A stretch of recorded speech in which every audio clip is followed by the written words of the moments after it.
Welcome to Prime Debate. This is Yamini. Delhi liquor కేసులో కవితకు ద్వారాలు మూసుకుపోయాయి. వరుసగా దర్యాప్తు సంస్థలు దాడి చేస్తున్నాయి. అయినప్పటికీ కవిత అరెస్ట్ పై ఇప్పటి వరకు కేసీఆర్ ఎందుకు మౌనం వహిస్తున్నారు? బీజేపీ నేతలు ఎందుకు నోరు మెదపడం లేదు? మౌనం అర్థాంగీకారం అనుకోవాలా? కవిత అంశంపై మాట్లాడొద్దని పార్టీ అధినాయకత్వమే ఆదేశించిందా? ఇంతకీ కవిత బయటికి వచ్చేది ఎప్పుడు? ఇది వాటి ప్రైమ్ డిబేట్ టాపిక్. దీనికి సంబంధించి గెస్ట్స్ అవైలబుల్ ఉన్నారు. కాంగ్రెస్ నుంచి బిట్టా నర్సయ్య గౌడ్, అదేవిధంగా నవీన్ యాదవ్ బీజేపీ అధికార ప్రతినిధి, అందే సత్యం గారు విశ్లేషకులు, అండ్ బీఆర్ఎస్ నుంచి మురళీ గారు మరి కాసేపట్లో జాయిన్ అయ్యారు. నమస్తే అండి. ఫస్ట్ ఆఫ్ ఆల్ బీఆర్ఎస్ దగ్గరికి వెళ్దాం. మురళీ గారు నమస్తే అండి. నమస్కారం అండి. మురళీ గారు, చూస్తున్నాం కవితకి అటు ఈడీ కావచ్చు, ఇటు సిబిఐ కావచ్చు, ఇద్దరు కూడా ఏకకాలంలో కోర్టు వాళ్ళిద్దరికీ కూడా కస్టడీకి ఇచ్చిన విషయం చూసాం మనం. 23వ తారీఖు వరకు ఇటు ఈడీకి ఉంది పర్మిషన్, అండ్ చూస్తే 3 రోజులు సిబిఐకి ఇచ్చింది రౌజ్ అవెన్యూ కోర్టు. మరి ఇంత తీవ్ర ఒత్తిడిలో ఉన్నప్పుడు కవిత మీరెవరూ కూడా వెళ్ళి కలిసే ప్రయత్నం చేయలేదా? మా నాయకులు పోయి మా సంబంధించిన వాళ్ళతో మాట్లాడుతూ ఉన్నారు, చేస్తూ ఉన్నారు. తర్వాత మా సంబంధించిన అడ్వకేట్ కూడా వాళ్ళతో ఇప్పటికెప్పటి సంబంధాలు ఉన్నాయి. ఇవన్నీ విషయాలు వాళ్ళతో మాట్లాడుతూ ఉన్నారు. వారికి ఇప్పటికీ ఏం జరుగుతుంది, ఏ విషయం కానీ మా పార్టీ కూడా మొత్తం కూడా అక్కడ ఢిల్లీలో ఉండి ఆ తర్వాత ఆమెతో ఎప్పటికెప్పటికీ తిహార్ జైల్స్ కాబట్టి రావడం పోవడం జరుగుతూ ఉంది. అన్ని విషయాలు కూడా చర్చిస్తా ఉన్నారు, మాట్లాడుతున్నారు. ఈడీ కానీ సిబిఐ కానీ కేవలం కుట్రపూర్తిగా బీజేపీ చేస్తున్నట్టు పావులో ఇవి 2 సంస్థలు కూడా పనిచేస్తా ఉంది తప్ప కేవలం కవిత గారి మీద పెట్టినటువంటి ఏవైతే ఆరోపణలు ఉన్నాయో కేవలము ఎన్నికల కోసం బీజేపీ పెట్టినటువంటి నిరాధారమైనటువంటి ఆరోపణలు. కేవలము ఆమె ఒక అంటే ఇక్కడ మీరు ఒక విషయం చెప్పాలి మురళీ గారు. అంటే లాస్ట్ మంత్ 15th అంటే 15వ తేదీన అరెస్ట్ చేసింది ఈడీ కవిత నివాసం నుంచి, హైదరాబాద్ నుంచి. మరి ఆ తర్వాత ఎన్నిసార్లు కలిసారు? అంటే ఒక్కసారి మాత్రం హరీష్ రావు కేటీఆర్ కలిసారు, ఆ తర్వాత ఏదంటే మళ్ళీ మధ్యలో కలిసారా? లేదు, దానికి సంబంధించి ఏదైనా కానీ న్యాయవాదుల సలహా మేరకే అవి మాట్లాడడం చేయడం జరుగుతుంది. ఎవరు పోవాలా, ఎవరు మాట్లాడాలా? కరెక్టేనండి, కరెక్టే. మనోధైర్యం కోసమైనా, అట్లీస్ట్ మనోధైర్యం కోసమైనా కోర్టు ప్రాంగణానికి వెళ్ళి నుంచోవడం కావచ్చు, ఇలాంటివన్నీ 100% ఆమెకు ఇంచుమించు ఆమె కొత్త కాదు. ఆమెకు రాజకీయాలు, ఆమెకు మనోధైర్యం అనేటువంటిది ఆమెకు అన్ని తెలుసు. కాబట్టి ఆమెకు ఎవరు పోయి మాట్లాడినా మాట్లాడకపోయినా ఆమెకు ఉన్నటువంటి శక్తి. అదేంటి ఆవిడ నాకేమీ తెలియదు అంటున్నారు కదా, నాకేం తెలియదు అంటున్నారు కదా, దీనికి సంబంధించి మీరు ఆవిడకి అన్ని తెలుసు అంటారు. ఎవరు? కవిత గారినేగా మీరు ఇప్పుడు మీరు మాట్లాడుతుంది కవిత గారి గురించేగా. అవును, చెప్పండి,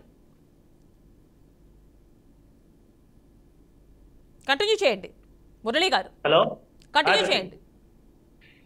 కవిత గారి దగ్గరికి ఇంచుమించు మాకు సంబంధించినటువంటి న్యాయవాదులు కావచ్చు, మా నాయకులు కావచ్చు, ఎవరైతే వారానికి ఎన్నిసార్లు అయితే జైలు నిబంధనల ప్రకారం కలుసుకోవడం అనేటువంటి ఉందో అన్నిసార్లు పోతారు, కలుస్తారు. వారికి మనోధైర్యం ఎప్పటికీ చెప్తా ఉన్నారు. వారు కూడా గట్టిగానే వాదించేటప్పటికి ఈడీ కానీ సిబిఐ కానీ ఏవైతే ప్రశ్నలు అడుగుతున్నారో అడిగిన దానికి కూడా ఆమె ధైర్యంగా మనోధైర్యంగా సమాధానం చెప్తుంది. ఈడీ కానీ సిబిఐ కానీ వీటిని ఇరికించడానికి లేదా ఆమె చేసే ప్రయత్నాలు చేస్తున్నారు. ఆమె ఎక్కడ కూడా డిఫెన్స్ లేదు, బ్రహ్మాండంగా ఆమె సమాధానం చెప్పే స్థాయిలో ఉంది. కాబట్టి ఆమెకు సలహాలు సూచించే స్థాయి ఎవరికి లేదు. ఆమెకు ఉన్నటువంటి ఆమె ఉద్యమాలు ఉంది కాబట్టి, ప్రజా సమస్యలు ఉంది కాబట్టి, ప్రజలతో ఉన్నారు కాబట్టి ఎటువంటి ఏం మాట్లాడని బట్టి ఆమెకు తెలుసు. కాబట్టి ఆమె పోయే వాళ్ళు పోతున్నారు, ముఖ్య నాయకులు కలుస్తా ఉన్నారు. అదేవిధంగా న్యాయవాదులు కూడా వాళ్ళు కలిసి ఎప్పటికప్పుడు వారితో మాట్లాడతారు. అంటే ఇప్పుడు రేపు వెళ్తున్నట్టున్నారు కదా, మీ working president KTR and lawyer ఇద్దరు కూడా కలుస్తున్నట్టున్నారు కవితని, అవునా అండి? కోర్టు పర్మిషన్ ఇచ్చింది. కేసీఆర్ కేటీఆర్ జరిగింది. ఇక్కడ న్యాయవాదులు మాత్రం ఎప్పటికెప్పటికీ వారితో కలుస్తా ఉన్నారు, ఎప్పటికప్పటి సమాచారం చేసుకుంటారు. అక్కడ సిబి కానీ ఈడీ కానీ ఏదైతే అడుగుతా ఉన్నారో ఇంచుమించు వారితో అడిగిన విషయంలో కానీ ఏదైనా కానీ ఏంటంటే వాళ్ళు తెలుసుకుంటారు. ఎప్పటికప్పుడు మనీ కలుస్తా ఉన్నారు. అంటే మురళి గారు, కవిత అరెస్ట్ తర్వాత అంటే మీ అధినేత కుమార్తె బీఆర్ఎస్ ఎమ్మెల్సీ కవిత అరెస్ట్ తర్వాత మీ పార్టీ వాళ్ళు పెద్దగా మీడియా ముఖంగా మనోధైర్యం నింపడానికి కావచ్చు, ఏదైనా కావచ్చు, పెద్దగా మాట్లాడినట్టు కనిపించలేదు. ఎస్పెషల్లీ కవిత కేసీఆర్ అంటే తండ్రి స్థానంలో కావచ్చు, బీఆర్ఎస్ పార్టీ అధినేతగా కావచ్చు, ఆవిడ ఇష్యూకి సంబంధించి ఏం మాట్లాడినట్టు కనిపించలేదు. ఏమనుకోవాలి? ఎప్పటికప్పుడు ఇంచుమించు ఆమె అరెస్ట్ అయిన తర్వాత దాన్ని మొత్తం రాష్ట్ర వ్యాప్తంగా నిరసన కార్యక్రమం ఆందోళన కార్యక్రమం చేయడం జరిగింది. దాని తర్వాత ఈ లీగల్ ప్రాసెస్ ఏవైతే ఉందో ప్రాసెస్ అందరూ తెలుసుకుంటే కేసీఆర్ కూడా ఆమెకు ఏదైతే అరెస్ట్ కంటే ముందు అన్ని సూచనలు వరకు చెప్పడం జరిగింది. ఆమె ఉద్యమాలు ఉంది కాబట్టి అందరికీ అంతా చెప్పవలసిన అవసరం లేదు. ఆమె ఏ విధంగా ఈడీ కానీ సిబిఐ కానీ ఇచ్చేటటువంటి అడిగేట ప్రశ్నలకు ఆమె నిర్భయంగా నిర్మోహమాటంగా వారు చెప్తా ఉన్నారు కాబట్టి వారికి సలహాలు ఇచ్చే స్థాయికి అవసరం లేదు. వారికి ఆమెకు అన్ని స్థాయిలో ఆమెకు తెలుసు కాబట్టి పార్టీ ఇప్పటికప్పుడు సమీక్షిస్తూ ఉంది. అంటే ఆవిడ ఒంటరిగానే పోరాటం చేయాలంటారా? అంటే మీ మాటల సారాంశం. 4 కోట్ల తెలంగాణ ప్రజలు ఆమె ఎంత ఉన్నారు. అనేక మంది ఎంపీలు, ఎంపీలు, ఎమ్మెల్సీలు, రాజ్యసభ సభ్యులు, టిఆర్ఎస్ పార్టీ కార్యకర్తలు ఆమె ఎంత ఉన్నారు కాబట్టి ఆ ధైర్యంతో ఉన్నారు కాబట్టి ఇప్పటికి కూడా ఈడీ అంటే ఏది బీజేపీ చేసిన కుట్రలు సిబిఐ ఈడీ ఏది చేస్తా ఉందో ముందుగానే వారు దానికి ప్రిపేర్ అయి ఉన్నారు కాబట్టి వారెంత 4 కోట్ల జనాలు ఉన్నారనే విషయం వారికి తెలుసు. ఈ అరెస్టు కేవలం భూతకమే తెలుసు. కేవలం ఎన్నికల సందర్భంగా అరెస్ట్ చేయడం అనేటువంటిది అంటే 4 కోట్ల మంది జనం కూడా అంటే 4 కోట్ల మంది ప్రజలు కూడా ఉన్నారంటారా కవిత వెనుక? ఉంటే మరి ఈసారి మీరే గవర్నమెంట్ లోకి వచ్చేవారు కదా, మీరే గవర్నమెంట్ ఫామ్ చేసేవారు కదా.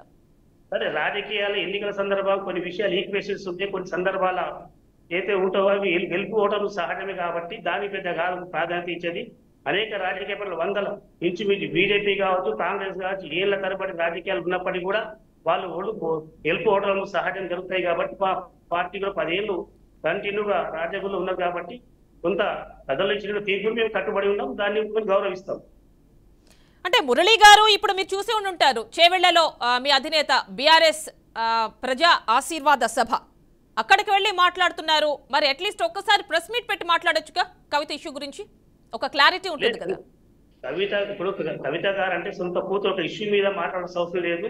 సో తెలంగాణ రైతులకు ఇప్పుడు జరుగుతున్న కాంగ్రెస్ పార్టీ ప్రభుత్వం రాకముందు ఏమి హామీలు ఇచ్చిందో, మన హామీలు ఇచ్చిన తర్వాత ఇప్పుడు రైతులు ఎటువంటి ఇబ్బందులు లేకున్నాయో ప్రజా బహిరంగ సభ పెడితే ప్రజలకు చెప్పే అవకాశం ఉంటుంది కాబట్టి రైతులకు ఇచ్చిన హామీలు కాంగ్రెస్ ప్రభుత్వం అమలు చేయలేకపోతుంది. ఇచ్చిన హామీలు అమలు చేయాలని చెప్పేసి ఏదో అకాల వర్షాల్లో పడి రైతులు ఇబ్బంది పడుతున్నారో, రైతు గిట్టుబాటు కావచ్చు, రైతు బీమా కావచ్చు, రైతు బంధు కావచ్చు, లేదా ఈ మంచినీటి సమస్య, కరెంటు సమస్య ప్రజలు ఎదుర్కొంటారు కాబట్టి తర్వాత ఇవన్నీ విషయంలో ప్రజలకు చెప్పాలన్నటువంటి సందర్భంగా ఈ బహిరంగ సభలో కేసీఆర్ గారు మాట్లాడుతూ ప్రజలందరూ తెలుస్తాయి.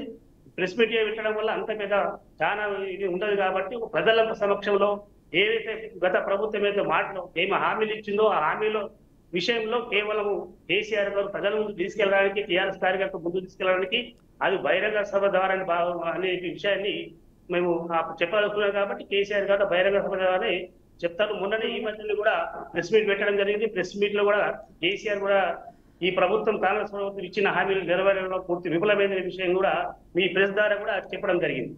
ఓకేనండి మురళి గారు, ఒక్కసారి బీజేపీ నుంచి నవీన్ యాదవ్ గారు ఉన్నారు, వారితో మాట్లాడదాం. నమస్తే అండి. నమస్కారం అండి. మురళి గారు ఏమాత్రం అవగాహన లేకుండా మాట్లాడుతున్నారండి. ఎందుకంటున్నానంటే ఈడీ అనేది సిబిఐ అనేది ఒక స్వతంత్ర సంస్థ అండి. వాళ్లకు ఎవరి మీద తప్పులు చేస్తే ఎవరిపైన చర్య తీసుకునే అధికారం ఉంది. సిబిఐ ఈడీ అనేది బీజేపీ ప్రభుత్వం వచ్చినాక ఏర్పాటు చేసిన సంస్థలు కాదండి. మనకు భారతదేశం మన స్వతంత్రం వచ్చిన తర్వాత అది కాంగ్రెస్ పార్టీ వాళ్ళు ఉన్నప్పుడే మనకు ప్రభుత్వంలో ఏర్పాటు చేసిన సంస్థలు అండి, దర్యాప్తు సంస్థలండి. మాకు లేనిపోని మా పార్టీకి అంటగడుతుర్రు. మరే నేను ఒకటి అడుగుతున్నాను సూటిగా, ఇదే కేసీఆర్ ప్రభుత్వంలో ఉన్నప్పుడు ఒక పేపర్ లీకేజీలో మా బండి సంజయ్ గారు ఒక ప్రతిపక్ష నేతగా మాట్లాడితే ఆయనకి ఏ సంబంధం లేకుండా ఈడ్చికెళ్ళి వాళ్ళ అత్తగారు చనిపోయినా కూడా ఈడ్చికెళ్ళి జైల్లో వేశారండి. దాని మీద మాట్లాడరేంటండి మురళి గారు?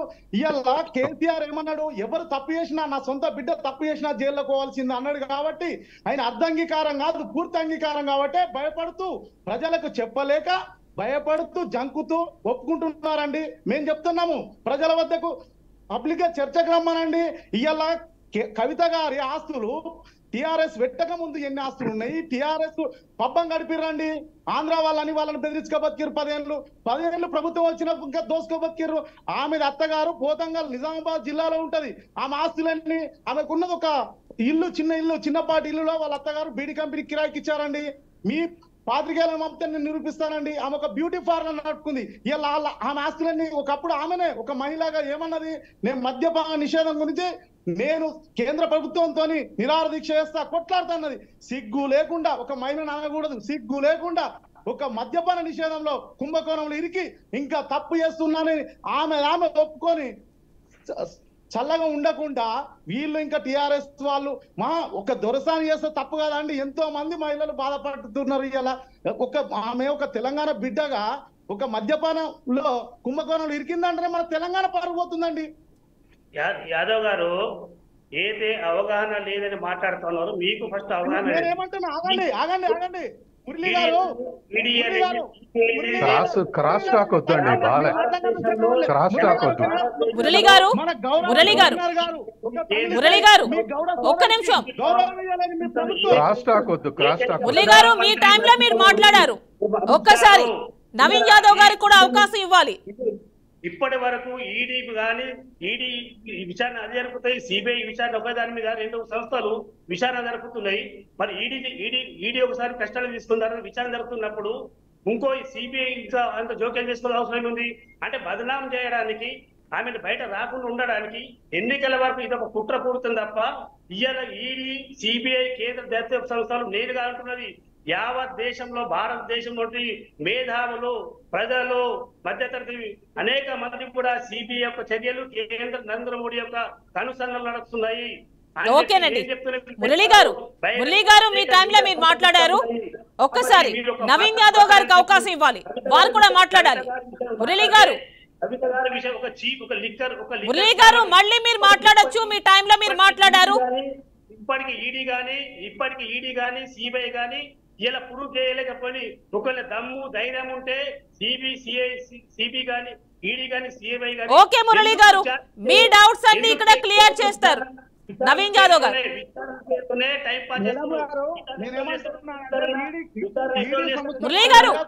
మురళి గారు మీరు కాసేపు మాట్లాడకూడదు, ఎందుకంటే వారికి కూడా అవకాశం ఇవ్వాలి. మేడం గారు నేనేమంటున్నానంటే, ఒక నిమిషం మురళి గారు ఆగండి, నేను మాట్లాడుతున్నాను.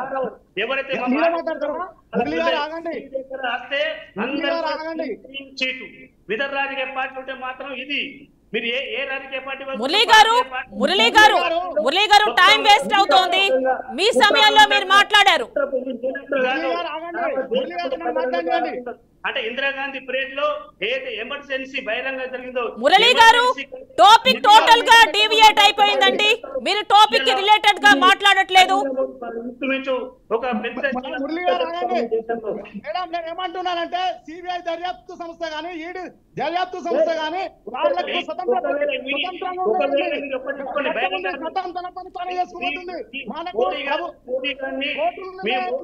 మురళి గారు మీరు కాసేపు ఆగాలి. మురళి గారు మీ సమయంలో మీరు మాట్లాడారు, పక్క వారికి కూడా అవకాశం ఇవ్వాలి. సిబిఐని ఒకవేళ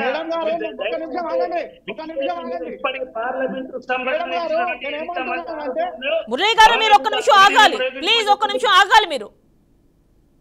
మేడం గారు నేనేమంటున్నానంటే, ఈడీ దర్యాప్తు సంస్థ కానీ సిబిఐ దర్యాప్తు సంస్థ కానీ వాళ్ళు స్వతంత్రంగా ఎవరినైనా అరెస్ట్ చేయొచ్చు. తప్పులు చేసే వాళ్ళు భయపడాల్సి, తప్పులు చేయనప్పుడు భయపడాల్సిన అవసరం లేదు. కవిత గారు ఏమన్నారంటే, కడిగిన ముత్యం రాకొస్తున్నారు. ముత్యమైనప్పుడు ఎందుకు భయపడుతుంది? మనకు సుప్రీం కోర్టు ఉందండి, హైకోర్టు ఉన్నాయి, మనకు చట్టం ఉంది. చట్టం నవీన్ యాదవ్ గారు ఒక్క నిమిషం మీరు ఆగాలి. నవీన్ యాదవ్ గారు ఒక్క నిమిషం ఉండండి.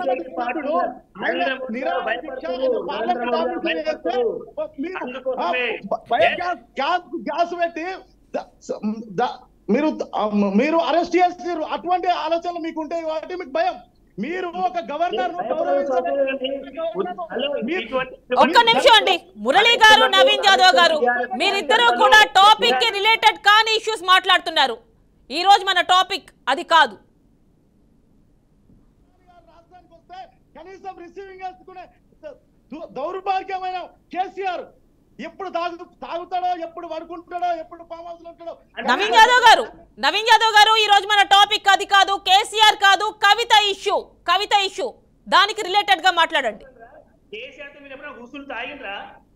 తాగిరా కేసీఆర్ అందరికీ తెలుసు. నేను ఏ చూసావా? చిన్న పిల్లవాడిని నేను అడిగినా, చూసా? ఏ చిన్న ఏ పిల్లవాడిని మాట అడిగినా, రాజకీయ మాట్లాడు భయ్. తెలంగాణలో ఏ చిన్న పిల్లవాడిని అడిగినా చెప్తారు. లేదు. కేసీఆర్ గురించి దేశంలో ఎవరు కేసీఆర్ సాగుతా ఒక మాట, తిరిగితే ఒక మాట.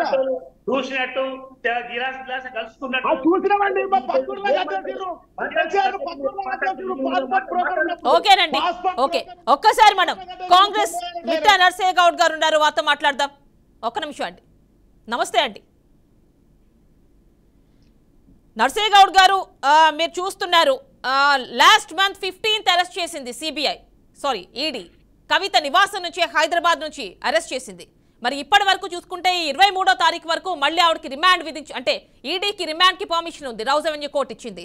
సో ఇది కాకుండా 3 రోజుల పాటు అంటే సిబిఐకి కూడా పర్మిషన్ ఇచ్చింది రిమాండ్కి సంబంధించి. అంటే ఒకేసారి ఇంత దాడి అవసరమా అనే ఒక కామెంట్స్ అయితే వస్తున్నాయి బయట నుంచి. అండ్ ఈ నేపథ్యంలో కేసీఆర్ కుటుంబం నుంచి కావచ్చు, బీఆర్ఎస్ నుంచి కావచ్చు, ఎవరు కూడా పెద్దగా వెళ్ళి కలిసింది కానీ ఈ మధ్యలో అండ్ దాని గురించి మాట్లాడుతున్నట్టు విషయం కానీ అంటే పబ్లిక్గా ఎస్పెషల్లీ కేసీఆర్ అంటే ఈరోజు మనం చూసుకుంటే చేవెళ్ళ వెళ్ళి సభ పెట్టారు కానీ ఒక్కసారి ప్రెస్ మీట్ పెట్టి కవిత గురించి మాట్లాడిన సందర్భం మనం చూడలేదు. సో ఒక్కసారి చెప్పండి మీ అభిప్రాయం ఏంటి? ముందుగా మీకు ప్యానెల్లో ఉన్న పెద్దలకు వ్యూవర్స్కు నమస్కారం. ఇప్పుడు కవిత గారి గురించి 4 కోట్ల మంది ప్రజలు చెప్పుకోవడం కాదు, కనీసం కుటుంబం వాళ్ళు ఆమె పేరు ఉచ్చరించడానికి కూడా భయపడతా ఉన్నారు. ఈ రోజు కేసీఆర్ కూడా సమావేశంలో ఏదైనా ఇండైరెక్ట్ గాను డైరెక్ట్ గాను ఏదైనా మాట్లాడతారేమో అని చూస్తే కనీసం ఆ విషయాలను టచ్ చేయకుండా ఏదో విషయాలు మాట్లాడినట్టుగా మనకు కనిపిస్తా ఉంది. ఒక్కటి మాత్రం వాస్తవం ఏంటంటే ఎవరు చేసిన పాపం వారు త్వరలోనే అనుభవిస్తారు. ఇంతకుముందు ఏమో వచ్చే జన్మ పోయిన జన్మ అన్నారు కానీ ఇమీడియట్ గా అనుభవించే రోజులు దగ్గర ఉన్నాయని కవిత గారి ఆలోచనలు చూస్తే, కవిత గారి అరెస్టు చూస్తే మనకు అర్థమవుతా ఉంది. ఇలా కవిత గారు కడిగిన ముత్యం అంటే ఏ రకంగా కడిగిన ముత్యం అండి? ఇక్కడ రౌజ్ అవెన్యూ కోర్టులో వాళ్ళు ఇచ్చినటువంటి సిబిఐ ఇచ్చినటువంటి ఈడీ ఇచ్చినటువంటి ఆధారాలు స్పష్టంగా కనిపిస్తా ఉన్నాయి. జడ్జే కామెంట్ చేస్తా ఉన్నాడు.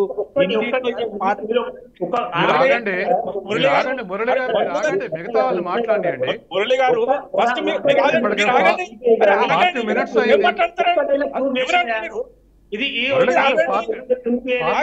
అయింది. అరే ఎందుకు పిలిచినాడు? అనవసరంగా పిలిచినాను. అరే మీరు టైం అప్పుడు మీరు మాట్లాడి ఒక్క నిమిషం అండి, ఒక్క నిమిషం.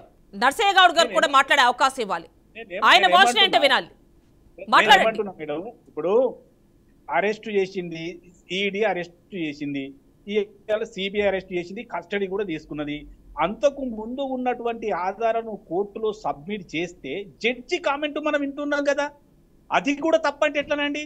లాస్ట్ కు అరబిందోకు సంబంధించినటువంటి శరత్ చంద్రారెడ్డిని బెదిరించినట్టుగా 14 కోట్లు తీసుకున్నట్టుగా 80 లక్షలు జాగృతి పరంగా తీసుకున్నట్టుగా ఇలాంటి అన్ని బయటకు వస్తా ఉంటే ఇప్పుడు కూడా కడిగిన ముత్యం, ఒకవేళ కడిగిన ముత్యమే అయితే కేసీఆర్ ఎందుకు ఢిల్లీ పోలేదు, కేటీఆర్ ఎందుకు ఢిల్లీలో మకాం వేయలేదు, వీళ్ళందరూ పోయి అక్కడ హడావుడు ఎందుకు చేస్తలేరు?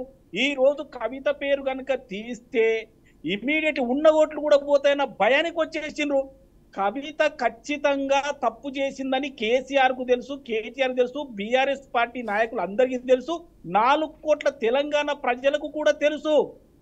సింపుల్ గా అర్థం చేసుకోవడానికి ఇప్పుడు 10 సంవత్సరాల కింద కేసీఆర్, కేటీఆర్, కవిత, హరీష్ రావు వీళ్ళ ఆస్తులన్నీ వీళ్ళు అందులో ఏది మనకు అఫిడవిట్ లో చూపించిన ఆస్తులన్నీ ఇవాళ ఇన్ని ఆస్తులు తెలిస్తే అయిపోతుంది. అవినీతి పరులో కాదో అవన్నీ పబ్లిక్ డాక్యుమెంట్లు కదండి. కాబట్టి నేను ఒకటే అంటున్నా, కవిత అనే మహిళ కేసీఆర్ కూతురు ఖచ్చితంగా అన్యాయం అంటే ఇక్కడ అవినీతి చేసింది అనేది స్పష్టమైతే ఉంది. కోర్టులో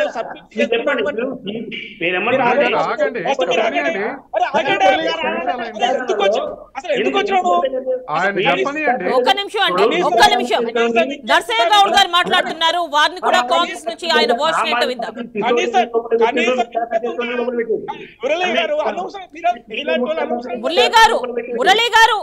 మురళి గారు మీ సమయంలో మీరు మాట్లాడారు, అవకాశం ఇవ్వండి మిగిలిన వారు కూడా మాట్లాడడానికి. మురళి గారు ప్లీజ్ మీరు కాసేపు ఆగాలి.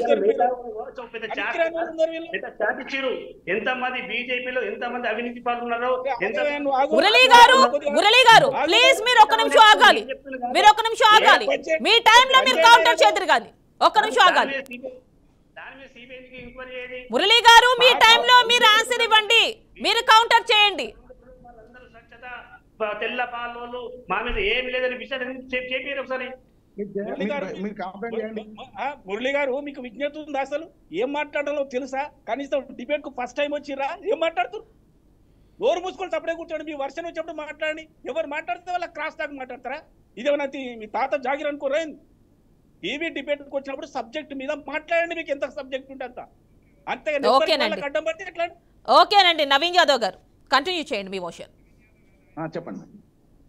చెప్పండి మేడం గారు. ఓకేనండి. ఓకే, మీకు మళ్ళీ నేను ఛాన్స్ ఇస్తా. ఒక్కసారి నర్సయ్య గౌడ్ గారు కంటిన్యూ చేస్తారు. నేను ఏమంటున్నా, కవిత గారి మీద వ్యక్తిగత ద్వేషం ఈ 4 కోట్ల మంది ప్రజలకు, ఆడవాళ్ళకు కానీ మగవాళ్ళకు కానీ లేదు.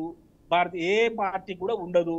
కానీ వారు ఒక మహిళగా ఉండి ఈ లిక్కర్ వ్యాపారాన్ని అసహించుకునే ఒక తరగతికి చెందిన మహిళగా ఉండి ఆమె సీఎం అయితే ఏం చేస్తామంటే నేను లిక్కర్ ను బంద్ చేస్తా అని చెప్పినటువంటి మహిళ ఢిల్లీలో అరవింద్ కేజ్రీవాల్ వాళ్ళు చేసినటువంటి కొత్త పాలసీలో ఇంక్లూడ్ అయ్యి ఆ పాలసీని తెప్పించుకొని ఇలాంటి 100 కోట్ల ముడుపులు ఇచ్చి ఇంతమంది సౌత్ గ్రూపుని చేసి ఇవన్నీ చేసిన విషయాలు ఈ ఏజెన్సీల ద్వారా బయటకు వస్తూ ఉన్నాయి కదా.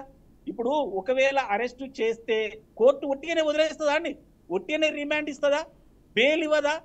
ఇంతకు ముందు ఒక అతనికి ఎందుకు అరెస్ట్ చేశారని బెయిల్ ఇచ్చారు కదా. కవిత గారికి ఎందుకు ఇస్తలేదు? ఇలా ఈడీ కానీ సిబిఐ కానీ ఎవరి కొరకు ఏ వ్యక్తుల కొరకు ఏర్పడిన సంస్థలు కావు. కాకపోతే ఒక విషయం మాత్రం మీ ద్వారా ప్రజలకు స్పష్టం చేయదలుచుకుంది ఏంటంటే, ఈ కేసు గత 2 సంవత్సరాలుగా నలుగుతున్నప్పటికీ ఈ ఎన్నికలను టార్గెట్ చేస్తూ ఎన్నికలలో ఈ విషయాన్ని నలిగేటట్టుగా చేస్తూ భారతీయ జనతా పార్టీ లాభపడేందుకు చేస్తుందంటే నేను 100% నమ్ముతా. ఎందుకంటే వారికి కావాల్సింది ఏంటంటే, గత 10 సంవత్సరాలుగా అధికారంలో ఉన్న భారతీయ జనతా పార్టీ తెలంగాణ ప్రజలకు చేసింది ఏమి లేదు, భారతదేశ ప్రజలకు కూడా చేసింది ఏమి లేదు. ఎందుకంటే వాళ్ళు చెప్పిన అన్ని ఆ వాగ్దానాలన్నీ అబద్ధం, ఒక్కటి కూడా నెరవేర్చలేదు. ఇలా తెలంగాణకి ఏం చేసినంటే చెప్పుకునే వర్షన్ ఏం లేదు. కాబట్టి ఏదో ఒక ఎమోషన్ ను తీసుకురావాలి. ఫస్ట్ ఎమోషన్ ఏంది?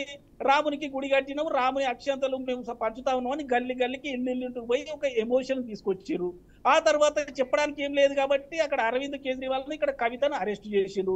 దీని మీద నడిపించుకొని ఏదో 4 ఓట్లు తెచ్చుకుందామని భారతీయ జనతా పార్టీ అనుకుంటుంది. కాబట్టి భారతీయ జనతా పార్టీ చరిత్ర తెలిసిన వాళ్ళు ఎవరైనా వాటి గురించి ఎమోషన్స్ గురించి మాట్లాడుతుందని ఎవరైనా భారతీయ జనతా పార్టీకి కానీ ఒక్కసారి లేదు కాబట్టి సత్యం గారితో కూడా మాట్లాడదాం. 14 సీట్లు వస్తాయని మేము స్పష్టంగా తెలియజేస్తా ఉన్నాం. ఓకేనండి. సత్యం గారు నమస్తే అండి. నమస్తే అండి. అంటే చూస్తున్నారు, ఒకేసారి ఈడీ కావచ్చు, సిబిఐ కావచ్చు, ఇద్దరు కలిసి ఒకేసారి రిమాండ్ కి రౌజ్ అవెన్యూ కోర్టు ఇచ్చింది. అంటే ఇద్దరు ఒకేసారి ఈ లెవెల్లో దాడి అనుకోవాలా, పోనీ ఏదో ఒక వర్డ్ పెట్టుకుందాం. సో అవసరం అంటారా? అండ్ ఇక్కడ ఇంకొకటి ఎస్పెషల్లీ ఒక పాయింట్ ఏంటంటే, అటు కవిత ఫ్యామిలీ నుంచి కానీ, అంటే కేటీఆర్ కావచ్చు, కేసీఆర్ కావచ్చు, ఇక హరీష్ రావు కావచ్చు, అండ్ బీఆర్ఎస్ పార్టీ నుంచి కానీ ఎవరు ముఖ్య నేతలు కానీ, సో వీళ్ళెవరు కూడా మాట్లాడడానికి కూడా ముందుకు రాని పరిస్థితి కనిపిస్తోంది. ఎలా చూడాలి? ఒక అనలిస్ట్గా మీరేమంటారు? ఇవాళ కవిత కేసు వాస్తవానికి ఒకటి రాజకీయంగా చూడాలి, రెండవది సైంటిఫిక్ ఎవిడెన్సులు చూడాలి, మూడవది కోర్టు తీర్పులు చూడాలి. మొదటి దశ రాజకీయ పరంగా కవిత ఇష్యూ బీఆర్ఎస్ను తీవ్రంగా నష్టపరిచింది. దరిదాపు బీఆర్ఎస్ ఓడిపోయినటువంటి ప్రధాన కారణాలలో కాళేశ్వరం అనుకోనివ్వండి, లేకపోతే లిక్కర్ స్కామ్ అనుకోండి, తర్వాత నియంత్రణతో పోకడలు అనుకోండి, ఇటువంటి 4-5 ప్రైమ్ కాజెస్ బీఆర్ఎస్ను ఓడించడానికి ఉపయోగపడ్డాయి. వాస్తవానికి బీఆర్ఎస్ స్కీములో, బీఆర్ఎస్ ప్రోగ్రాముల మీద తీవ్రమైనటువంటి వ్యతిరేకత కాకుండా ఈ అంశాలే ఎకనామిక్ అండ్ సోషల్ ఇష్యూస్ కాకుండా కుటుంబం యొక్క పద్ధతి, కరప్షను, ఈ కవిత ఇష్యూ, ఇటువంటి అన్నీ కూడా బాగా డ్యామేజ్ చేసినాయి. కాబట్టి నేను 3 భాగాలు అన్నా. రాజకీయాలు అన్నప్పుడు రాజకీయాలుగా కవిత ప్రవర్తన ఈ లిక్కర్ స్కామ్లో ఉండటం అనేది తీవ్రంగా దెబ్బతీసింది. ఇది రోజొకటి కొత్త ఇష్యూస్ బయటకు వస్తూ ఉంటే కవిత మీద రెస్పెక్ట్ తగ్గుతుంది, ప్రజల్లో కేసీఆర్ ఫ్యామిలీ మీద రెస్పెక్ట్ తగ్గుతుంది, బీఆర్ఎస్ మీద రెస్పెక్ట్ తగ్గుతుంది. ఇది రోజు జరుగుతున్నటువంటి విషయమే. దీన్ని గమనిస్తున్నారు కాబట్టి బీఆర్ఎస్ నాయకులు జంప్ అవుతున్నారు. ఇది ఎందుకు వచ్చినటువంటి గొడవ? ఇది క్రైసిస్ లోకి పోతుంది. అన్నిటికీ. అందుకని ఈ పద్ధతిలో తీవ్రంగా డ్యామేజ్ చేసింది. కాబట్టే బీఆర్ఎస్ నాయకులు కానీ కేసీఆర్ కానీ ఓపెన్గా కవిత ఇష్యూ చర్చించట్లేదు. అసలు కేసీఆర్ కేజ్రీవాల్ని అరెస్ట్ చేసేంత వరకు కేసీఆర్ గురించి కవిత గురించి మాట్లాడలేదు. కేజ్రీవాల్ అరెస్ట్ చేసినాక కేజ్రీవాల్తో కలిపి మాట్లాడాడు. అంతే, ఎంత డిఫెన్స్లో ఉన్నాడో చూడండి. అట్లా బీఆర్ఎస్ను డిఫెన్స్లో బయటానికి మొదటి కాంపోనెంట్ నేను చెప్పినటువంటి మొదటి భాగం రాజకీయాలుగా తీవ్రంగా డ్యామేజ్ అయింది, నష్టం జరిగింది. ఇది మొదటి అంశం. తర్వాత రెండోది, ఇవాళ సిబిఐ ఈడీ వీళ్ళందరూ అరెస్ట్ చేశారంటున్నారు. తర్వాత రెండోది, ఈడీ సిబిఐ స్వతంత్ర సంస్థలు అంటున్నారు. అవి స్వతంత్ర సంస్థల పేరుకే కానీ అధికారంలో ఉన్నటువంటి ప్రతి పార్టీ వాడుకుంటుంది. ఒక పార్టీ ఎక్కువ వాడుకుంది, ఒక పార్టీ తక్కువ వాడుకుంది. ఒకవేళ స్వతంత్ర సంస్థ అయ్యేటట్టయితే మరి కాంగ్రెస్ అధికారంలో ఉన్నప్పుడు అమిత్ షాని 3 నెలలు జైల్లో ఉంచారు, జైల్లో పడేసింది సిబిఐ. అధికారంలో రాగానే మళ్ళా అమిత్ షా శుద్ధంగా ఎట్లున్నాడు, ఆ సిబిఐ ఏం చేస్తుంది? అంత తీవ్రంగా అరెస్ట్ చేసి 3 నెలలు జైలు ఇచ్చినటువంటి అమిత్ షా కేసులన్నీ ఏమైనాయి? ఎందుకు సిబిఐ మళ్ళీ అమిత్ షా జోలికి పోవట్లేదు? లేదు, ఇప్పుడు కాంగ్రెస్ ప్రతిపక్షాలకు వచ్చినాక చిదంబరాన్ని 9 నెలలు జైలు వేశారు, హోమ్ మినిస్టర్ని, మాజీ హోమ్ మినిస్టర్ని. మరి అప్పుడు చిదంబరం ఆర్డర్ వేస్తే అమిత్ షాని అరెస్ట్ చేశారు, ఇప్పుడు అమిత్ షా అరెస్ట్ చేస్తే చిదంబరాన్ని అరెస్ట్ చేస్తున్నారు. అంటే ఈడీ కానీ సిబిఐ కానీ స్వతంత్ర సంస్థలు పేరుకే కానీ అధికారంలో ఎవరుంటే వాళ్ళను ఉపయోగించుకుంటున్నారు, అవి ఉపయోగపడుతున్నాయి. కాంగ్రెస్ అంటే ఇప్పుడు ఒక ఎనలిస్ట్ గా మీరు చెప్పండి, సిబిఐ కావచ్చు, ఈడీ కావచ్చు, ఇలాంటి కేంద్ర సంస్థలు ఇప్పుడు కేంద్ర ఎలక్షన్ కమిషన్ కూడా ఇందులో జాయిన్ చేసేసారు. సో వీటన్నిటికీ కూడా స్వయం ప్రతిపత్తి ఉందంటారా లేదంటారా ప్రస్తుత సిచ్యువేషన్స్ లో? ఖచ్చితంగా అండి. ఇవాళ ఎలక్షన్ కమిషన్ వీక్ అయిపోయింది కదా. ఇప్పుడు మనకు గతంలో ఎలక్షన్ కమిషన్ శేషన్ ఉన్నప్పుడు అసలు ఎలక్షన్ పవర్ ఏందో తెలిసిన తర్వాత దేశవ్యాప్తంగా డిబేట్ అయ్యి అంతా శేషన్ లాంటి వాళ్ళే ఉండరు, కాబట్టి ఒక్క సభ్యుడే ఉంటే నష్టం జరుగుతుంది, కాబట్టి ఒక 3 సభ్యులతోటి ఎలక్షన్ కమిషన్ ఉండాలని దేశవ్యాప్తంగా అన్ని రాజకీయ పార్టీలు, అన్ని స్వతంత్ర సంస్థలు యాక్సెప్ట్ చేసినాక 3 మెంబర్ కమిటీ వేశారు. అందులో ఆ సెలక్షన్లో ఖచ్చితంగా ప్రధానమంత్రి, ప్రతిపక్ష నాయకుడు, ప్రధాన న్యాయమూర్తి ఉండాలనేది నిర్ణయించారు. ఆ జామాలు జరుగుతూ వచ్చింది. ఇప్పుడు కేంద్ర ప్రభుత్వం ప్రధాన న్యాయమూర్తిని తీసేసింది. ప్రధాన న్యాయమూర్తిని తీసేసి న్యాయశాఖ మంత్రిని పెట్టింది. అంటే ప్రభుత్వమే ఎలక్షన్ కమిషన్ నియమించుకుంటే వాళ్ళు స్వతంత్రంగా ఎట్లా వ్యవహరిస్తారండి? సాధ్యమేనా? ఎవరైనా ఊహించండి. ప్రధాన న్యాయమూర్తి సభ్యుడిగా ఉంటే నష్టం ఏమొచ్చింది? ఏమైనా ఇన్సిడెంట్ జరిగిందా? ఏమైనా ప్రధాన న్యాయమూర్తి యొక్క సొంత క్యాండిడేట్ని రికమెండ్ చేశారా గతంలో ప్రధాన న్యాయమూర్తులు? అంత భయం ఎందుకు వచ్చింది కేంద్ర ప్రభుత్వానికి? కాబట్టి మనమే అపాయింట్ చేసుకుంటే వాళ్ళు స్వతంత్రంగా వ్యవహరించేటువంటి అవకాశం లేదు. కాబట్టి పోలీసు వ్యవస్థ ఎట్లుందో, ఎవరి అధికారంలో ఉంటే వాళ్ళు సపోర్ట్ చేసే పరిస్థితి ఎట్లుందో, పోలీసులు ఎంత దిగజార్చారండి. ఇవాళ రాష్ట్రంలో పోలీసుల వ్యవస్థ పర్వతో పోతుంది. దీనికి ఎవరు కారకులు? రాష్ట్ర ప్రభుత్వం సపోర్ట్ లేకుండా ఒక వ్యక్తి పనిచేయగలరా? 10 మంది వ్యక్తులు పనిచేయగలరా? కాబట్టి సిబిఐని దిగజారుస్తారు, ఈడీని దిగజారుస్తారు, ఆఖరికి జ్యుడిషియరీ మీద కూడా కొలీజియాన్ని ఎత్తేయాలి, కేంద్ర న్యాయశాఖ మంత్రి ఆధ్వర్యంలోనే సెలక్షన్ కావాలని చెప్పేసి ప్రెజర్ చేస్తూ ఉన్నారు. వాళ్ళు సుప్రీంకోర్టు న్యాయమూర్తులు కూడా కొట్లాడాల్సి వస్తుంది, ఉద్యమం చేయాల్సి వచ్చింది. రిజెక్ట్ చేశారు. రిజెక్ట్ చేసే ధైర్యం లేకపోతే అది కూడా పోయేది, కొలీజియం వ్యవస్థ కూడా పోయేది. కొలీజియం వ్యవస్థలో ఏమైనా లోపాలు ఉంటే వాటిని సవరించుకోవాలి. కాబట్టి ఇవాళ స్వతంత్ర సంస్థలు ఏవి స్వతంత్రంగా లేవు. గతంలో ఏ పార్టీ పరిపాలించినా లేవు, ఇప్పుడు మరింత కోల్పోయాయి. అసలు వాటి అస్తిత్వం కోల్పోయేటువంటి పరిస్థితి ఉంది. కాబట్టి అట్టి స్వతంత్ర సంస్థలు అనటం, స్వతంత్రంగా వ్యవహరిస్తారు అనటం మనల్ని మనం మోసం చేసుకోవటమే. ఇది ఒక అంశం. తర్వాత కవిత ఇష్యూకి వస్తే ఇవాళ ఈడీ సిబిఐ అంటున్నారు. ఇవాళ ఈడీ ఎకనామిక్ అఫెన్సెస్ ట్రేస్అవుట్ చేసేందుకు ఈడీ ఏర్పాటు చేశారు. కాబట్టి ఎకనామిక్ ఇష్యూస్, దీంట్లో మనీ లాండరింగ్ ఇష్యూస్ ఉన్నాయి, తర్వాత అక్రమ వ్యాపారాలు ఉన్నాయి, వీటన్నిటి ఉన్నాయి. కాబట్టి ఈడీ ఎంటర్ అయింది. తర్వాత సిబిఐ ఎందుకు ఎంటర్ అయింది అంటే దీంట్లో అదర్ దాన్ అంటే క్రిమినల్ ప్రొసీజర్స్ ఫాలో కాకుండా, ఇతర న్యాయ సూత్రాలు ఫాలో కాకుండా ఇటువంటిది చేశారు కాబట్టి సిబిఐ ఎంటర్ అయింది. ఇప్పుడు ఖచ్చితంగా మన మిత్రుడు నరసాయి గౌడ్ గారితో 100% యాక్సెప్ట్ చేస్తున్నా. ఎందుకంటే ఒకేసారి అసలు ఏ కేసులు లేకుండా ఈడీ సిబిఐ కేసులు పెడుతున్న సమయంలో ఎవిడెన్స్లు ఉన్నటువంటి కేసుల్ని బీజేపీ వదిలిపెట్టే ప్రసక్తే లేదు. ఇవాళ ఏకకాలంలో ఢిల్లీలో ఆపుని తెలంగాణలో బీఆర్ఎస్ని కొలాప్స్ చేస్తే ఆల్టర్నేటివ్గా ఆ స్థానం బీజేపీకి దొరుకుతుంది. కాబట్టి ఇందులో పాలిటిక్స్ ఖచ్చితంగా వాళ్ళ వ్యూహాలు వాళ్ళకు ఉంటాయి. ఇవాళ పరిపాలించే పార్టీలకు అన్నిటికీ వ్యూహాలు ఉన్నట్టే బీజేపీ కూడా వ్యూహం ఉంది, అదేం తప్పు కాదు. కానీ ఆ వ్యూహాన్ని ఇవాళ పగటిపిందిగా అమలు జరుపుతా ఉంది. అంటే కేసీఆర్ ఫ్యామిలీని ఎంత కార్నర్ చేయగలిగితే అంత కార్నర్ చేస్తే బీఆర్ఎస్ ఎవాపరేట్ అయిపోతే కొంతమంది కాంగ్రెస్ పోవచ్చు, కొంతమంది బీజేపీకి పోవచ్చు. ఎక్కువ మంది బీజేపీలో ఖాళీలు ఎక్కువ ఉన్నాయి. ఇవాళ వాళ్ళ నెట్వర్క్ ఒక 25 నియోజకవర్గాల్లో ఉన్నట్టుగా తేలింది అసెంబ్లీ నియోజకవర్గాల్లో. ఇంకా దరిదాపు 95 నియోజకవర్గాల్లో అవకాశాలు ఉన్నాయి. కాబట్టి అవన్నీ నింపుకోవటానికి బీజేపీ ప్రయత్నం చేస్తుంది బీఆర్ఎస్ని. కాబట్టి ఇవాళ బీఆర్ఎస్ని హత్య చేయాలని బీజేపీ చూస్తుంది, సూసైడ్ చేసుకోవాలని కాంగ్రెస్ చూస్తుంది. కాబట్టి బీఆర్ఎస్కి వచ్చినటువంటి అయితే ఇది కాంగ్రెస్ తప్పు కాదు, బీజేపీ తప్పు కాదు. అసలు సూసైడ్ అటెంప్ట్ చేసుకుంది మాత్రం బీఆర్ఎస్ఏ. మొదట 5 ఏళ్ళు ఇనిషియేషన్ చేస్తున్నాడు కేసీఆర్, ఉద్యమ నాయకుడు వచ్చాడు, తెలంగాణ మంచి విధానాలు అవలంబిస్తున్నాయి అని చెప్పేసి ప్రజలందరూ చాలా తాపత్రపడ్డారు. ఏ సత్యం గారు మళ్ళీ మాట్లాడదామండి ఒక్కసారి. మనం మురళీ గారికి అవకాశం ఇద్దాం, ఆయన ఇందాకేదో చెప్పాలనుకుంటారు. మురళీ గారు చెప్పండి. చెప్పండి. 5 ఏళ్లలో ఇగో ఇటువంటి స్కాండల్స్ అన్ని బయటకు వస్తుంటే ఇవాళ 25% ఓటింగ్ ఉన్నటువంటి కాంగ్రెస్ ఓటింగ్ 40% వచ్చి అధికారంలో వచ్చింది. అంత ప్రచారం చేసిన కర్ణాటకలో 4% మాత్రమే కాంగ్రెస్ షిఫ్ట్ అయింది జేడీఎస్ నుంచి. ఇక్కడ దరిదాపు 15% షిఫ్ట్ అయింది. ప్రజల్లో అంత తీవ్రత ఎందుకు వ్యతిరేకంగా వచ్చింది? కేసీఆర్ ప్రోగ్రామ్స్ ఏమన్నా బాగలేవా? రైతు బంధు లాంటిది ఏ రాష్ట్రంలో అయినా ఉందా? మరి ఎందుకు వ్యతిరేకత వచ్చింది అంటే వీళ్ళ ప్రవర్తనే, వీళ్ళ యొక్క పరిపాలిస్తున్న తీరు. అంటే ప్రవర్తనే అనుకుంటారా? వాళ్ళ నీళ్లు నిధులు నియామకాలు కొంచెం సైడ్ అయింది, దానివల్ల కూడా అనుకోవచ్చా? సైడ్ ఎందుకు అయింది? కొలాప్స్ అయింది. కాళేశ్వరం కొలాప్స్ అయితే 2 పిల్లర్లే కానీ అదరగొడుతున్నారు. ఆ 4,000 కోట్ల బ్యారేజీ కొలాప్స్ అయితే 1,00,000 కోట్ల పెట్టినటువంటి ఇన్వెస్ట్మెంట్ ఇంట్రెస్ట్ సంవత్సరానికి 20,000 కోట్లు ఇంట్రెస్ట్ పే చేయాలి.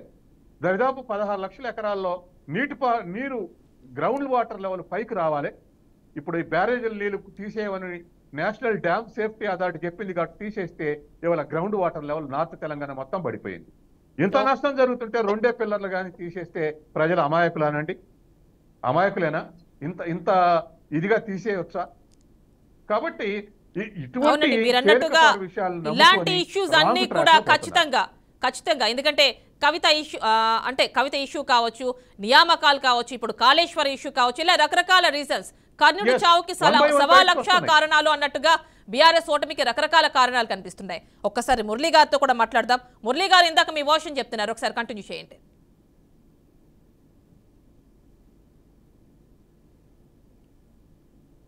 మురళీ గారు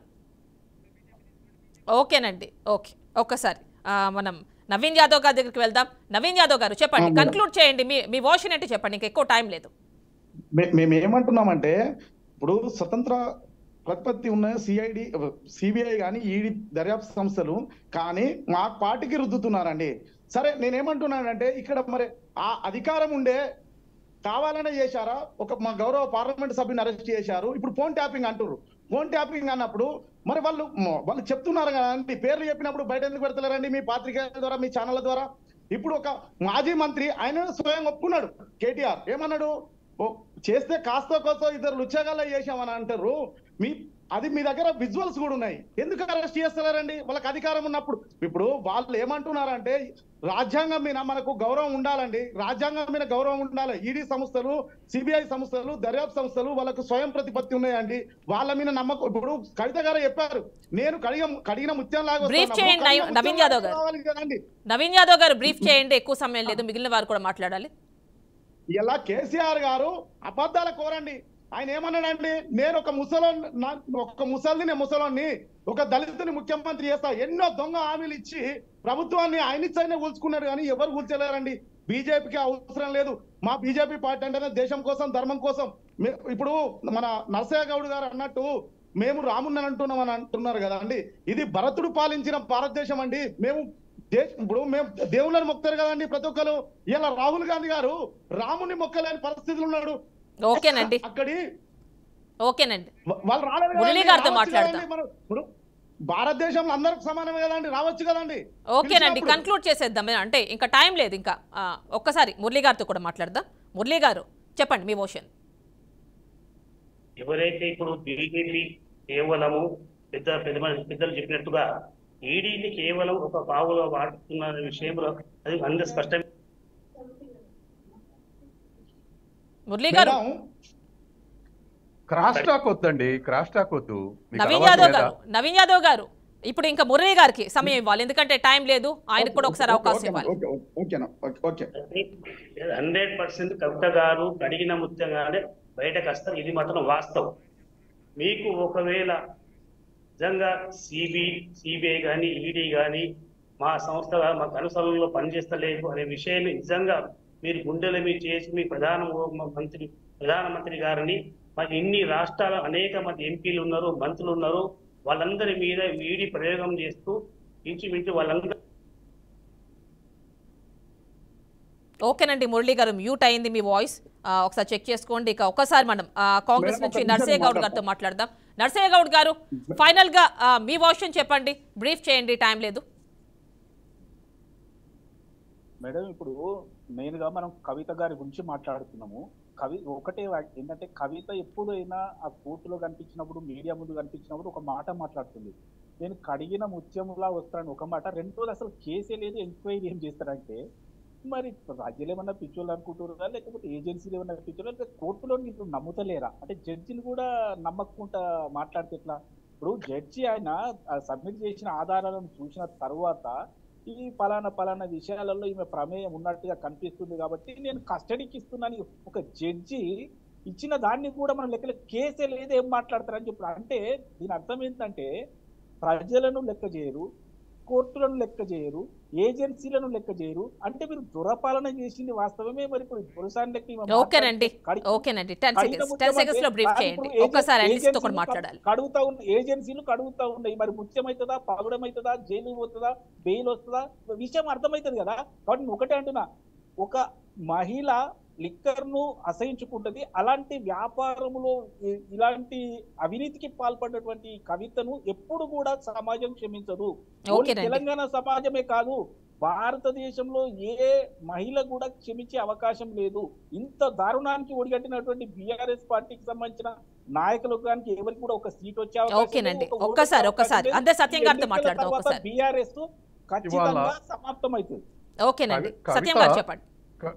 కవిత ఇవాళ ఖచ్చితంగా కేసీఆర్కు ఉన్నటువంటి ఆ తెలంగాణ ఇమేజ్ని కూడా డ్యామేజ్ చేసింది. తర్వాత చాలా మిస్యూజ్ చేసింది అని చెప్పేసి అనేకమైనటువంటి అనఫిషియల్ రిపోర్ట్స్ వస్తున్నాయి.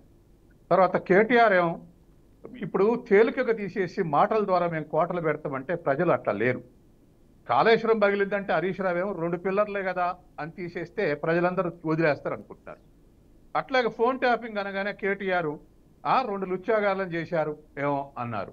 అంటే ఇవన్నీ ఏమిటి? ప్రజలు అమాయకులైనా తిక్కలోళ్ళైనా ప్రజల్ని మనం ఏదైనా మలపగలమైనటువంటి ఇటువంటి పద్ధతి వల్ల బీఆర్ఎస్ రివైవ్ కాదు. కాబట్టి దాన్ని సమర్థించుకొని న్యాయంగా పోరాటం చేస్తేనే సర్వైవ్ అయింది. ఉత్తరప్రదేశ్లో, బీహార్లో చాలా ప్రాంతీయ పార్టీలు ఓడిపోయినంత మాత్రం డిసప్పియర్ కాలేదు. కానీ ఇక్కడ ఉన్నటువంటి పరిస్థితుల్లో మోరల్ ఆబ్లిగేషన్ లో డ్యామేజ్ అవుతా ఉంది బీఆర్ఎస్. రోజు రోజుకి ఇది ఇంకా ఎక్కువ అవుతుంది. ఓకేనండి, okay, thank you so much for joining. Congress నుంచి మిట్టా నర్సయ్య గౌడ్ గారు, అదేవిధంగా బీజేపీ నుంచి నవీన్ యాదవ్ గారు, బీఆర్ఎస్ నుంచి మురళీ గారు, అనలిస్ట్ అంది సత్యం గారు, థ్యాంక్స్ ఫర్ జాయినింగ్ అండి. సో కవిత ఇష్యూకి సంబంధించి అటు ఈడీ ఇటు సిబిఐ ఇద్దరికి కూడా, అటు ఈడీకి 23వ తేదీ వరకు, ఇటు ఇంకొక 3 రోజులు అంటే ఒక 3 రోజుల పాటు సిబిఐకి, ఇద్దరికి కూడా రిమాండ్కి సంబంధించి రౌస్ అవెన్యూ కోర్టు అనుమతిచ్చింది. సో మరి ఇంత స్ట్రెస్ఫుల్గా ఉన్నటువంటి కవిత గురించి ఎవరు కూడా ఎందుకు మాట్లాడట్లా? ఎస్పెషల్లీ బీఆర్ఎస్ నుంచి అగ్రనేతలు కావచ్చు, కేటీఆర్ కావచ్చు, కేసీఆర్ కావచ్చు, హరీష్ రావు కావచ్చు, ఇలాంటి వాళ్ళందరూ కూడా ఎందుకు మాట్లాడలేదు అంటే ఇక్కడ మనకి అనలిస్ట్ అందే సత్యంగా చెప్తున్నది ఒకే విషయం. ఇప్పుడున్నటువంటి సిచ్యువేషన్ మాట్లాడితే ఎలాంటి ఇష్యూస్ రేజ్ అవుతాయి, ఎలక్షన్స్ ఉన్నాయి ముందు లోక్సభ ఎన్నికలు. సో మరి ఇలాంటి నేపథ్యంలోనే ఎవరు కూడా మాట్లాడిన సిచ్యువేషన్ కనిపిస్తోంది అని చెప్పి అనలిస్ట్ మాట్లాడుతున్నారు. సో ఇది వాళ్ళ prime debate topic. Stay tune to BRK news Telugu సత్తా.